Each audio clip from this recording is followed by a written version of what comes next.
ప్రజాపాలన అప్లికేషన్ల ప్రాసెస్ ఒక కొలిక్కి వస్తున్నట్టు మనకు అందుతున్న సమాచారం. ఎందుకంటే ఇవాళ ఒక రివ్యూ మీటింగ్ కూడా జరిగింది. దీనిపైన ఒక సబ్ కమిటీ కూడా ఏర్పాటైంది. సీఎం రేవంత్ రెడ్డి అధ్యక్షతన అయితే సబ్ కమిటీ పూర్తిగా సమావేశం నిర్వహించింది.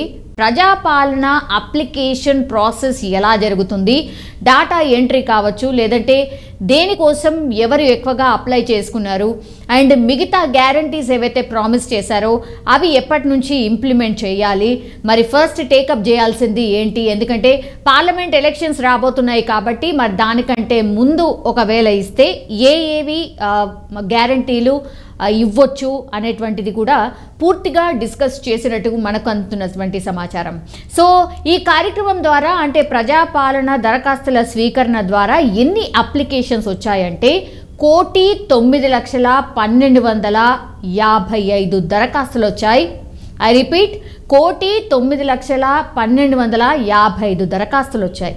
అండ్ వీటిలో అయితే 2,82,000 డూప్లికేట్ అప్లికేషన్స్ వచ్చినట్టుగా అయితే గుర్తించారట. అంటే డూప్లికేట్ అని ఎందుకు అంటున్నారంటే కొందరేమో ఒకటి కంటే ఎక్కువ దరఖాస్తులు సమర్పించారట. అంటే ఫ్యామిలీ మెంబర్స్ ఇఫ్ సపోజ్ 4 ఉన్నారనుకోండి ఫ్యామిలీలో, వాళ్ళందరూ కూడా ఒకే అడ్రస్ అంటే ఆధార్ వాళ్ళు పెట్టినటువంటి దరఖాస్తులో సేమ్ అడ్రస్ ఏవైతే ఉంటాయో డాటా ఎంట్రీ ఒక్కసారి అందులో డాటా ఎంట్రీ కాగానే పూర్తిగా ఒకటి అర్థమైపోతుంది, ఒకే అడ్రస్ నుంచి ఎంతమంది అప్లై చేశారు అని. చాలామంది ఫ్యామిలీ మొత్తంగా అంటే ఒకరేమో ఒక గ్యారంటీ కోసం అప్లై చేస్తే ఇంకోళ్ళేమో ఇంకో గ్యారంటీ కోసం అప్లై చేశారట.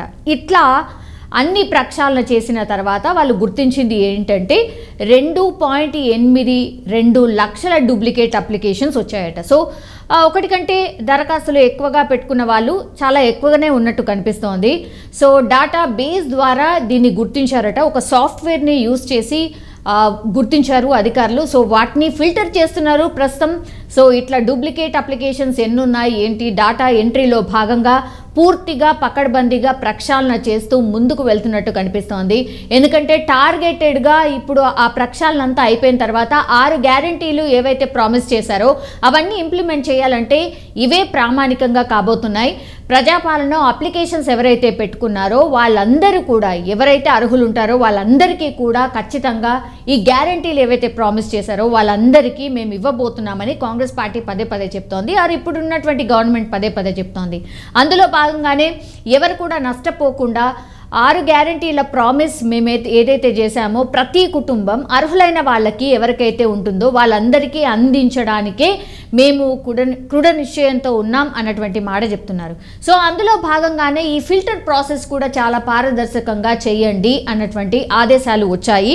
అండ్ వీటిలో కొన్ని రేషన్ కార్డ్స్ కావచ్చు ఆర్ ఆధార్ కార్డు నంబర్లు కావచ్చు, కొన్ని అయితే అసలు రాయకుండానే వదిలేశారట. అంటే రేషన్ కార్డు ఉన్న వాళ్ళు రేషన్ కార్డుకి సంబంధించి రాయాల్సిందే, అండ్ ఆధార్ కార్డ్ అయితే మస్ట్, అందులో ఖచ్చితంగా ఎంట్రీ చేయాల్సిందే. ఇట్లా ఎంట్రీ చేయకుండా ఉన్నటువంటి అప్లికేషన్స్ కూడా చాలా ఉన్నవి. సో అవిటిని కూడా ఫిల్టర్ చేశారు. అండ్ నంబర్లు కొంత అటు ఇటుగా తప్పు రాసిన వాళ్ళు కూడా ఉన్నారట. సో ఆ అప్లికేషన్స్ కూడా ఇందులో ఉన్నాయి, ఈ దరఖాస్తుల్లో ఉన్నాయి అని అధికారులు అయితే గుర్తించారు అన్నటువంటిది వార్త.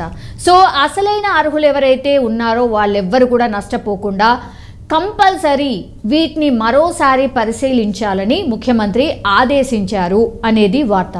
సో ఇప్పటి వరకు 1,00,000 సమ్ చేంజ్ అప్లికేషన్స్ ఉన్నాయి కాబట్టి అందులో నుంచి ఫిల్టర్ చేస్తే 2,82,000 అప్లికేషన్స్ పక్కకు వెళ్ళిపోయాయి. ఆల్మోస్ట్ ఇంకా 95 లక్షలకు పైనే డెఫినెట్లీ ఈ అప్లికేషన్స్ అన్నీ ఉన్నాయి. సో ఈ అప్లికేషన్స్ అన్నిటినీ మరోసారి ఫిల్టర్ చేయాలి ఆర్ పరిశీలించాలి అన్నటువంటిది ఆదేశం ముఖ్యమంత్రి నుంచి. మరి అధికారులు ఇప్పటి నుంచి ఎట్లాంటి ప్రాసెస్ ఫాలో కాబోతున్నారు అంటే మనకైతే బయటకు ఏం చెప్పట్లేదు, కానీ ఏ గ్యారంటీకి ఎవరు అర్హులు అనేది ఈరోజు డిసిషన్ తీసేసుకొని ఆ తర్వాత దానికి సంబంధించిన ఫిల్టరేషన్ నడవబోతుంది అని మనకు తెలిసినటువంటి సోర్స్. సో ఏవైతే మిగతా 4 గ్యారంటీలు ఉంటాయో ఆ 4 గ్యారంటీలకు అర్హులు ఎవరు అనేది తేల్చే పనిలో అధికారులు ఉన్నట్టు స్పష్టంగా అర్థమవుతోంది. మరి ఇంకోసారి ఫిల్టర్ చేయడానికి ఇంకెంత సమయం పడుతుంది, ఇంకెన్ని రోజుల తర్వాత ఈ ప్రాసెస్ అంతా కంప్లీట్ అవుతుంది? ఎందుకంటే ఇది ఒక రకంగా రీవెరిఫికేషన్ అనుకోవచ్చు.